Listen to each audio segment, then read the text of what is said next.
Voilà, donc aujourd'hui, on va faire une petite marche urbaine qui part d'Anglet, au-dessus de la Chambre d'Amour, on voit que le parking est redevenu gratuit depuis le 31 octobre.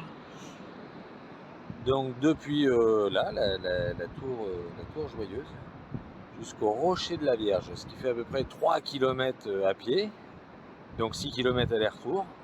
Petite balade urbaine du mois de novembre pour profiter des derniers rayons de soleil avant le froid hivernal. C'est ça la randonnée des 3 sommets, donc la tour Joyeuse, le phare de Biarritz et pour finir au Rocher de la Vierge. Allez, c'est parti.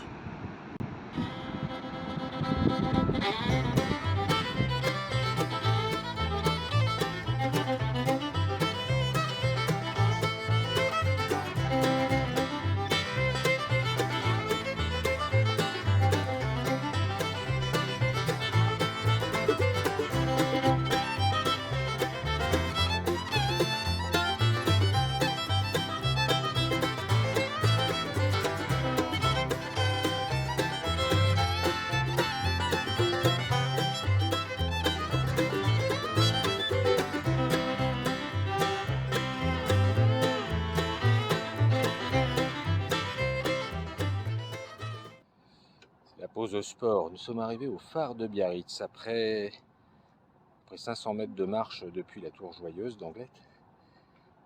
Donc là, il faut décompresser puis faire marcher un peu les mollets puis les cuisses. Voilà. Le phare est juste ici, comme tu peux le voir. On va y aller. Bon, normalement, on peut monter en haut, c'est-à-dire pas monter en bas, mais monter en haut, pour avoir un magnifique panorama après sur la baie de Biarritz.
l'église Sainte-Eugénie à Biarritz. Bon, alors là, comme on peut le voir, on est au port de Biarritz, au port vieux. Comme on peut le voir, il n'y a pas grand monde chez Albert. Hein. Ce qui est fascinant, c'est qu'on est vraiment entre terrasse de restaurant et bateau à cette époque de l'année en novembre. C'est très dépaysant.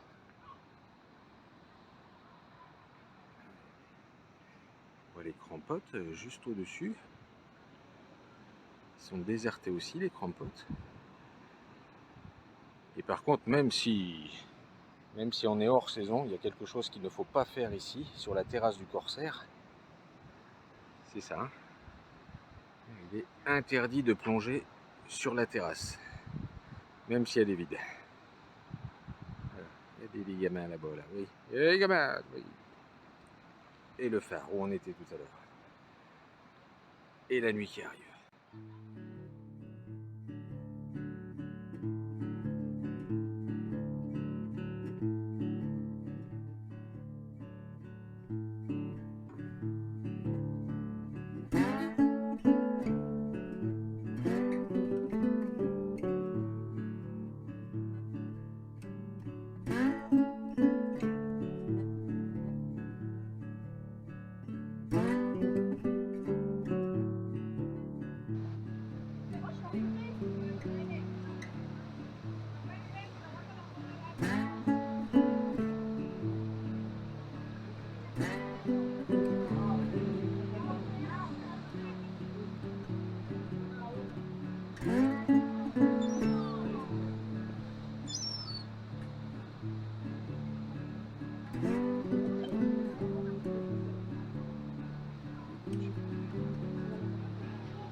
Bon ben voilà, fin de cette petite randonnée urbaine à travers Biarritz et Anglette, avec la fin de cette troisième point de vue Biarrot, le rocher de la Vierge.